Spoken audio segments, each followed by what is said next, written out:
दोस्तों, भारत के राजनीतिक गणित की बात करें तो मुस्लिम भाजपा से हमेशा दूर ही रहे हैं।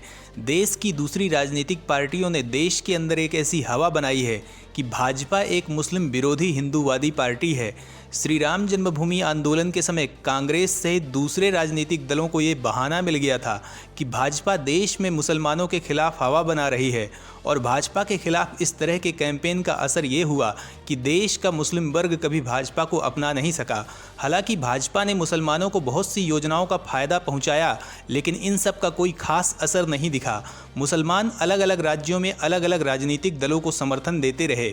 चुनावों में मुसलमानों का रुख ज़्यादातर ये रहा कि वो उस पार्टी को अपना समर्थन देंगे जो भाजपा को हरा सके। प्रधानमंत्री मोदी ये चाहते हैं कि भाजपा 2024 के लोकसभा चुनावों में हिंदुओं के साथ मुसलमानों का भी समर्थन हासिल करके विजय को ऐतिहासिक बना दें। इसके लिए मोदी ने एक ऐसी चाल चली है जिसके बारे में आज तक किसी ने नहीं सोचा था, और अगर सब कुछ ठीक रहा तो सच ही भाजपा इतिहास रच देगी।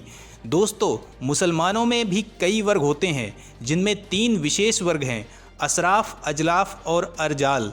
अशराफ में सैयद, शेख, पठान और अन्य शामिल हैं।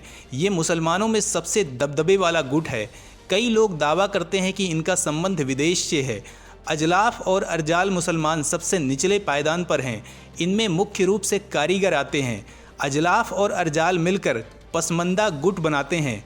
पसमंदा का पारसी में मतलब होता है कि वो लोग जो पीछे रह गए हैं। अब बीजेपी इन्हीं पसमंदा पर फोकस कर रही है।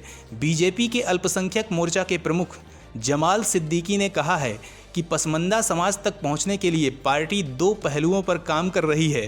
पहला ये कि इस बात को सुनिश्चित करना है कि पसमंदा समाज को मोदी सरकार की कल्याणकारी योजनाओं का लाभ मिले। दूसरा ये कि जिले की पार्टी इकाइयों में इनको प्रतिनिधित्व मिले, खासकर जहां वो बहुमत में है।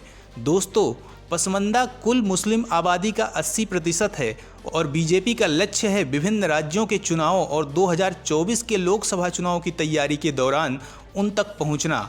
मुस्लिम मामलों के जानकार और पसमंदा पर काम करने वाले डॉक्टर फैयाज अहमद फैजी कहते हैं कि बीजेपी की ये पहल निश्चित तौर पर असर दिखा सकती है। उन्होंने कहा कि ये अच्छी पहल है क्योंकि आज तक इस पर किसी ने काम नहीं किया। ये अच्छा है कि वंचित तबके की अब बात की जा रही है।